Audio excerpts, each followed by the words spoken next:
ಸಿಂಹಗೆ ticket miss ಆಗುತ್ತೆ ಮೈಸೂರು ಮತ್ತೆ ಕೊಡಗು ಲೋಕಸಭಾ ಕ್ಷೇತ್ರದಲ್ಲಿ ಅನ್ನುವ ವಿಚಾರ ಸುದ್ದಿ ಆಗ್ತಾ ಇದ್ದಂತೆ ಅವರ ಬೆಂಬಲಿಗರು ಈಗ ಸಿಡಿದೆದ್ದಿದ್ದಾರೆ. ಪ್ರತಾಪ್ ಸಿಂಹಗೆ ಒಂದು ವೇಳೆ ಟಿಕೆಟ್ ಏನಾದರೂ ಮಿಸ್ ಆಗುತ್ತೆ ಅನ್ನೋದಾದ್ರೆ, ಮಿಸ್ ಆಗಿದ್ದೇ ಆದ್ರೆ ನಾವ್ಯಾರೂ ಕೂಡ ಮತದಾನ ಮಾಡೋದಿಲ್ಲ ಅಂಥೇಳಿ ಈಗ ಪಟ್ಟು ಹಿಡಿದಿದ್ದಾರೆ. ಪ್ರತಾಪ್ ಸಿಂಹಗೆ ಟಿಕೆಟ್ ಕೊಡಲೇಬೇಕು ಅಂತೇಳಿ ಪಟ್ಟು ಹಿಡಿದಿದ್ದಾರೆ. ಅವರ ಪರವಾಗಿ ಬಿಜೆಪಿಯ ಕಾರ್ಯಕರ್ತರು ನಿಂತ್ಕೊಂಡಿದ್ದಾರೆ. ಪ್ರತಾಪ್ ಸಿಂಹ ಪರವಾಗಿ ಚಿಕ್ಕಮಗಳೂರು ಕಾರ್ಯಕರ್ತರಿಂದ ಸಿಂಹ ಪರವಾಗಿ ಕ್ಯಾಂಪೇನ್. ಪ್ರತಾಪ್ ಸಿಂಹಗೆ ಟಿಕೆಟ್ ಕೊಡಿ ಅನ್ನೋ ಕ್ಯಾಂಪೇನ್ ಶುರು ಮಾಡಿದ್ದಾರೆ ಚಿಕ್ಕಮಗಳೂರು ಬಿಜೆಪಿ ಕಾರ್ಯಕರ್ತರು. ಪ್ರತಾಪ್ ಸಿಂಹಗೆ ಟಿಕೆಟ್ ಸಿಗದೇ ಇದ್ರೆ ನಾವು ಯಾರೂ ಕೂಡ ಮತದಾನಕ್ಕೆ ಹೋಗಲ್ಲ, ಮತದಾನ ಮಾಡಲ್ಲ ಅನ್ನೋದನ್ನು ಹೇಳ್ತಾ ಇದ್ದಾರೆ ಪ್ರತಾಪ್ ಸಿಂಹ ಅಭಿಮಾನಿಗಳು. ಚಿಕ್ಕಮಗಳೂರು ಬಿಜೆಪಿಯ ಕಾರ್ಯಕರ್ತರು ಹಿಂಗಂತ ಪಟ್ಟು ಹಿಡಿದಿದ್ದಾರೆ. ಆ ಮೂಲಕ ಬಿಜೆಪಿ ಈ ಬಾರಿ ಹೊಸದನ್ನ ಟ್ರೈ ಮಾಡುತ್ತೆ ರಾಜ್ಯದಲ್ಲಿ, ಅದು ಲೋಕಸಭಾ ಚುನಾವಣೆಯ ಟಿಕೆಟ್ ವಿಚಾರದಲ್ಲಿ ಅನ್ನೋದು.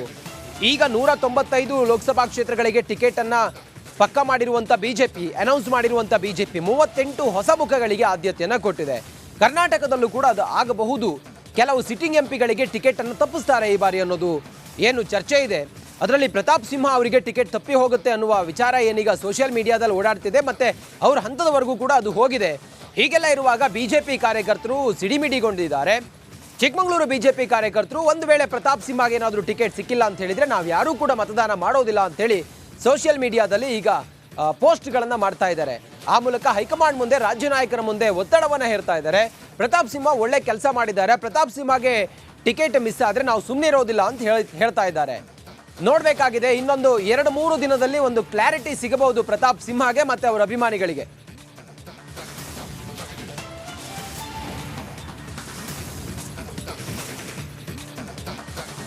ಅವ್ರಿಗೆ ಟಿಕೆಟ್ ಕೊಡೋದಿಲ್ಲ ಅನ್ನುವ ಅಂತೆಕಂತೆಗಳು, ವದಂತಿಗಳು ಹರಿದಾಡ್ತಾ ಇರುವಂಥ ಬೆನ್ನಲ್ಲೇ ಮತ್ತೊಂದು ಕಡೆ ಪ್ರತಾಪ್ ಸಿಂಹ ಅವ್ರಿಗೆ ಟಿಕೆಟ್ ಕೊಡಬೇಕು ಅಂತ ಹೇಳಿ ಈಗ ಭರ್ಜರಿಯಾಗಿ ಕ್ಯಾಂಪೇನ್ ಒಂದು ಶುರುವಾಗಿದೆ. ಅಭಿಯಾನವನ್ನು ಶುರು ಮಾಡಿಕೊಂಡಿದ್ದಾರೆ. ಪ್ರತಾಪ್ ಸಿಂಹ ಅವ್ರಿಗೆ ಟಿಕೆಟ್ ಕೊಡಬೇಕು ಅಂತೇಳಿ ಸೋಷಿಯಲ್ ಮೀಡಿಯಾದಲ್ಲಿ ಪ್ರತಾಪರ ಬ್ಯಾಟಿಂಗನ್ನು ಬೀಸಿದ್ದಾರೆ ಅನೇಕ ಮಂದಿ. ಇವತ್ತು ನೋಡಿ, ಒಂದು ವೇಳೆ ಅವ್ರಿಗೆ ಟಿಕೆಟ್ ಕೊಡದೇ ಇದ್ದರೆ ನಾವು ನೋಟಾ ಬಟನನ್ನು ಒತ್ತಬೇಕಾಗುತ್ತೆ ಅಂತೇಳಿ ಎಚ್ಚರಿಕೆಯನ್ನು ಕೊಡಿದ್ರೆ ಅಷ್ಟೇ ಅಲ್ಲ, ತೀವ್ರತರವಾದಂಥ ಪ್ರತಿಭಟನೆ ಮಾಡಬೇಕಾಗುತ್ತೆ ಅಂತೇಳಿ ಎಚ್ಚರಿಕೆ ಸಂದೇಶವನ್ನು ರವಾನೆ ಮಾಡ್ತಿದ್ದಾರೆ. ಅಡ್ಜಸ್ಟ್ಮೆಂಟ್ ಪಾಲಿಟಿಕ್ಸ್ ಬಗ್ಗೆಯೂ ಕೂಡ ಅವರು ಆಕ್ರೋಶವನ್ನು ವ್ಯಕ್ತಪಡಿಸ್ತಾ ಇದ್ದು ಸೋಷಿಯಲ್ ಮೀಡಿಯಾದಲ್ಲಿ ಸಹಿ ಸಂಗ್ರಹ ಅಭಿಯಾನವನ್ನು ಶುರು ಮಾಡಿಕೊಂಡಿದ್ದಾರೆ.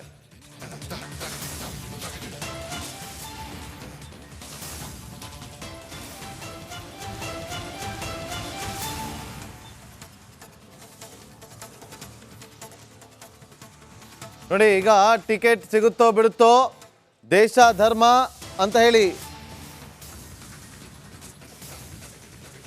ನಾವು ಬಿಟ್ಟು ಕೊಡೋದಿಲ್ಲ ಈ ಸಿಂಹ ಅಂತೇಳಿ ನೋಡಿ ಇಲ್ಲಿ ಫೋಟೋವನ್ನು ಹಾಕಿ ಕ್ಯಾಂಪೇನನ್ನು ಶುರು ಮಾಡಿದ್ದಾರೆ. ಒಂದು ಸಹಿ ಸಂಗ್ರಹಕ್ಕೂ ಕೂಡ ಮುಂದಾಗಿರುವಂಥದ್ದು ಪ್ರತಾಪ್ ಸಿಂಹ ಅವರ ಫೋಟೋ. 2 ಬಾರಿ ಸಂಸದರಾಗಿದ್ದರು. ಒಂದು ಒಳ್ಳೆಯ ರೀತಿಯಲ್ಲಿ ಒಡನಾಟವನ್ನು ಕ್ಷೇತ್ರದಲ್ಲಿ ಇಟ್ಟುಕೊಂಡಿದ್ದಾರೆ ಪ್ರತಾಪ್ ಸಿಂಹ ಅವರು. ಅಷ್ಟೇ ಅಲ್ಲದೆ ಸಾಕಷ್ಟು ಅಭಿವೃದ್ಧಿ ಕೆಲಸಗಳನ್ನು ಕೂಡ ಮಾಡಿದ್ದೀನಿ ಅಂತೇಳಿ ಖುದ್ದು ಅವರೇ ರಿಪೋರ್ಟ್ ಕಾರ್ಡನ್ನು ಇಟ್ಕೊಂಡು ಅದನ್ನು ಸೋಷಿಯಲ್ ಮೀಡಿಯಾದಲ್ಲಿ ಅಪ್ಲೋಡ್ ಮಾಡಿಕೊಂಡು ನೋಡಿ, ಇಂಥವ್ರಿಗೆ ಕೊಡದೇ ಇದ್ದರೆ ಟಿಕೆಟ್ ಇನ್ಯಾರು ಕೊಡಬೇಕಾಗತ್ತೆ ಅನ್ನೋ ಪ್ರಶ್ನೆಗಳು ಉದ್ಭವ ಆಗ್ತಾ ಇದೆ. ನೋಡಿ, ಪ್ರತಾಪ್ ಸಿಂಹ ಅವರ ವಿಚಾರವಾಗಿ ಮಾತನಾಡೋದಾದರೆ ಇವತ್ತು ಮೈಸೂರು ಭಾಗದಲ್ಲಿ ಅತಿ ಹೆಚ್ಚು ಯುವಕರನ್ನು ಒಂದಷ್ಟು ರಾಜಕೀಯದ ಅಂದರೆ ಚಟುವಟಿಕೆಗಳಲ್ಲಿ ತೊಡಗಿಕೊಳ್ಳುವಂತೆ ಮಾಡುವಂಥ ಕೆಲಸದಲ್ಲಿ ಮುಂದಾಗಿದ್ದರು. ಅತಿ ಹೆಚ್ಚು ಯುವಕರನ್ನು ಸೆಳೆಯುವಂಥ ಪ್ರಯತ್ನವನ್ನು ಕೂಡ ಮಾಡಿದ್ದಾರೆ. ಒಂದು ಒಳ್ಳೆ ಯೂತ್ ಫಾಲೋವರ್ಸ್ನ ಹೊಂದಿರುವಂಥ ಒಬ್ಬ ನಾಯಕ ಅಂತ ಕೂಡ ಕ್ಷೇತ್ರದಲ್ಲಿ ಕೇಳಿ ಬರ್ತಾ ಇರುವಂಥ ಮಾತುಗಳು. ಒಂದು ಕಡೆ ಪ್ರತಾಪ್ ಸಿಂಹ ಅವರಿಗೆ ಟಿಕೆಟ್ ತಪ್ಪಿಸೋದಕ್ಕೆ ಅಡ್ಜಸ್ಟ್ಮೆಂಟ್ ಪಾಲಿಟಿಕ್ಸ್ಗಳು ನಡೀತಾ ಇದೆ ಅನ್ನುವ ಆರೋಪ ಕೇಳಿ ಬರ್ತಾ ಇದೆ. ಮತ್ತೊಂದು ಕಡೆ ಇಂಥ ನಾಯಕನಿಗೆ ಟಿಕೆಟ್ ಕೊಡದಿದ್ರೆ ಇನ್ಯಾರು ಕೊಡೋದಕ್ಕಾಗುತ್ತೆ, ನಾವು ಬಿಟ್ಟು ಕೊಡೋದಿಲ್ಲ ಅಂತೇಳಿ